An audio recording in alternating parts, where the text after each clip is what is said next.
name's Tiffany Kittle, and I'm one of the hosts of Listen Up. Our topic is social anxiety. Today, Jillian Hapak will be speaking with Dr. Catherine Dalsgaard. Dr. Dalsgaard is a psychologist who specializes in anxiety and mood disorders in adolescents and teens. She received her BA in psychology with honors at Bryn Mawr College and her PhD in psychology at the University of Pennsylvania. Dr. Dalsgaard completed her internship at the University of Minnesota in the Department of Pediatrics and Child and Adolescent Psychiatry. She has lectured widely on the topics of prevention of adolescent depression and suicide. Also, Dr. Dalsgaard has worked extensively in the field of psychology research and has published articles in science journals on such topics as suicide prevention, affective disorders, early childhood language development, human happiness, and virtue. She recently completed a longitudinal study of character strengths and their relation to well-being in adolescence. After our interview with Dr. Dalsgaard, Jill and I will talk to some NAHS students about the issue. Social anxiety is a long-lasting social disorder causing relatively extreme distress and impaired ability to function in some areas of daily life. Approximately 13.3% of general population may meet criteria for social anxiety disorder at some point in their lifetime. Social anxiety disorder is quite common. A recent study found that 7.9% of a sample of the U.S. population had social anxiety disorder. Another study put the figure at 10.5%. Unlike most anxiety disorder, social anxiety disorder is about equally prevalent in both sexes. About 0.1% of children have the disorder, but 14% of adults end up developing it at some point in their life. Of the 14% who eventually develop social anxiety disorder, most experience the onset during their teenage years. When a teen with social anxiety disorder is faced with uncomfortable situations, they often experience sweating, racing heart, stomach discomfort, dizziness, and the uncontrollable urge to cry. Because their discomfort leads them to isolate and avoid certain situations, social anxiety disorder disrupts the ability to lead a normal life. And now over to Jill with Dr. Dalsgaard. Hi, I'm Jillian Hapak, and I'm here again with Dr. Catherine Dalsgaard, who specializes in the treatment and diagnosis of anxiety disorders. It's a pleasure to have you back. Thank you, Jill. Today we're going to talk about social anxiety, what it is, how you diagnose it, how you treat it. So let's start off by describing social anxiety and how do you recognize it? Sure. I've been working for the last couple of years specializing in the treatment of social anxiety disorder in teenagers. Yes. And social anxiety disorder can be diagnosed at any age, but what the core difficulty is a pathological fear of negative evaluation by others. Okay. And so maybe a better way of putting that is people who are so shy that it gets in their way or it messes up their life. Okay. Shyness is normal. Yes. So it would be a debilitating, you can't function because you're so anxious. It goes way above and beyond self-consciousness? Absolutely. Okay. You know, all of us fear, for the most part, fear public speaking. It's the #1 fear endorsed by adolescents through adults. And that's sort of a normal level of social anxiety. But to qualify for the diagnosis, it has to impair your functioning, it has to get in your way. So I'm talking about kids who won't go to school because they're so afraid of what other kids might think about their wearing. So they come up with excuses to stay home sick every day. Wow. Or kids who are so terrified of raising their hand and answering a question in class in case they're going to get it wrong, that they will allow their grade to go down because they're being graded on participation. They just won't participate, and they'll take the bad grade. Yeah. Okay, so what causes social anxiety?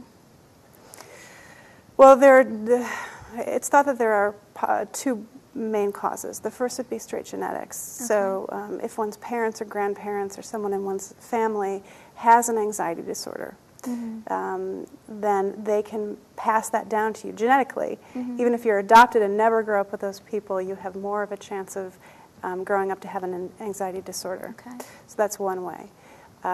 So there's the genetics, and then there's the environmental cause or the environmental theory, which is that social anxiety is learned behavior. So let's say you have parents who also have a social anxiety disorder. That's not uncommon. And you learn from them to be very fearful of social situations, learn from them to be very hard on yourself if you receive any sort of criticism. Over the years, that anxiety will cause you to avoid social situations, and avoidance is the fire that feeds anxiety. So the more you avoid, the more anxious you get. And over the years, people can really end up with a problem where they don't ever want to leave the house. Yeah. Okay. Around what age is social anxiety most diagnosed if it's not hereditary, if it is caused by the environment? Or if it's a combination of both? Sure. I think regardless of the cause, whether it's genetics or environment or some combination of the two, and it's probably some combination of the two, there is one age where it tends to be diagnosed a lot. So I'm going to throw that to you. Can you guess what it is? I'm going to say the teenagers. Teenagers get social anxiety a lot, or it's diagnosed a lot in teenagers. Absolutely. Yeah, is that correct? That's absolutely correct. That is the #1 time for diagnosis. So there are kids who are, 8 and 9 who get a diagnosis occasionally of social anxiety disorder, but the vast majority of kids that are walking to my office that have social anxiety disorder, or social anxiety at a level where it can be diagnosed, are teenagers. Okay. But I'll throw it out to you. So why do you suppose that is? Because I think during that age of, when you're developing and when your body's changing, you feel most self-conscious, and you feel like you're, when you enter high school, you have all these new pressures placed on you, and that makes you anxious, and it makes you nervous, and you don't want to, do certain things. So, is that correct? Yeah, I think so. Say that? Absolutely. And just like I said earlier, that sort of, a certain level of shyness is normal, right? Okay. All shyness is not pathological. Yeah. We all get nervous sometimes. Public speaking, again, being the prime example. In teenagers go through a normal developmental phase of heightened self-consciousness. It's as normal as growing taller, it's just the way it is. But again, for social anxiety disorder, I'm talking about teenagers where it's really above and beyond, where it's really messing up their life and getting in their way. Okay. But, tell me what are the social pressures of being a teenager that you think can contribute? I think some of the social pressures are placed by peers, the way you look and how you dress and the way you talk even. You can be definitely, looked at differently if you dress different, or if you even have a different opinion. And I think also the media places a lot of pressure on teens to be a certain way and to do certain things. So I think that can make a person anxious, a teenager anxious. Absolutely. So imagine a teenager that has sort of a predisposition towards anxiety, has already sort of been kind of a worrier throughout childhood. It can happen that you get into adolescence and there's an enormous pressure to kind of fit in, there's an enormous pressure to dress a certain way or look a certain way, and that's a lot of pressure. And there are some teens where it can become a real problem, and again, they become extremely socially anxious, more so than is normal. Okay. Can you tell me some of the specific types of social anxiety? I can. That's a great question because typically people think there's only one kind. Yeah. So there's what's known as general social anxiety, and that's for people who fear any kind of negative scrutiny. So they tend to stay home. They tend to only hang out with maybe one friend. They would never call other people. They shy away when a member of the opposite sex tries to talk to them. Okay. Maybe they go out, but again, only if it's with that one friend.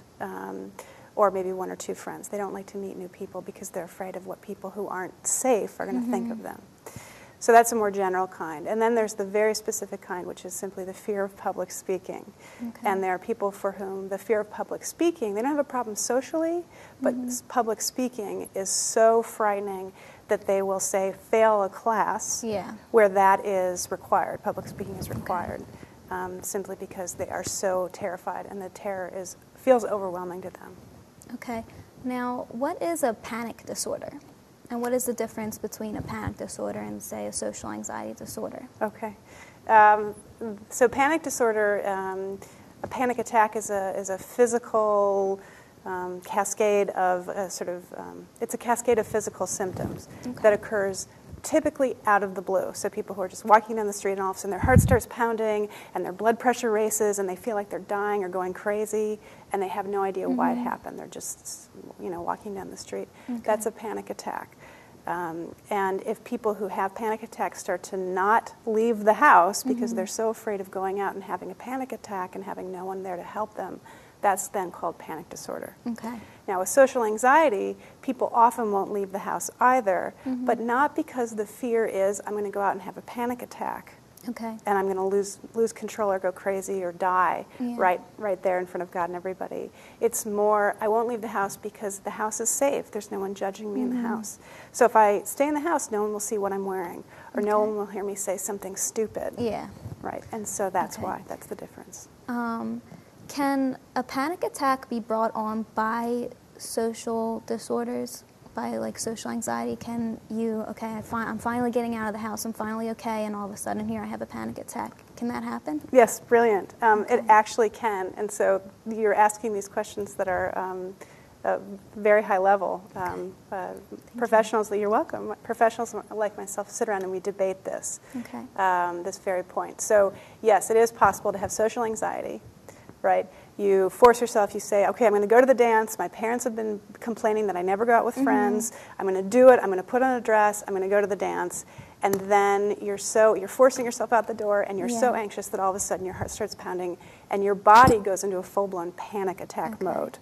And a panic attack mode simply means the fight or flight syndrome. Okay? So that can happen, but we don't call it panic disorder, and we don't even really call it a panic attack, simply because it's not out of the blue. There's a clear fear and a clear precipitant, and that is this fear of major social evaluation that might occur at a dance. All right. Now, you mentioned the fight or flight syndrome. What exactly is that? The fight or flight syndrome is, again, it's a cascade of physical symptoms that occurs when the body feels as though it's under attack. Okay. So the fight or flight syndrome exists to help you in a state of physical emergency. So back when we were all cavemen and women, every day was a fight for survival. Literally every day was.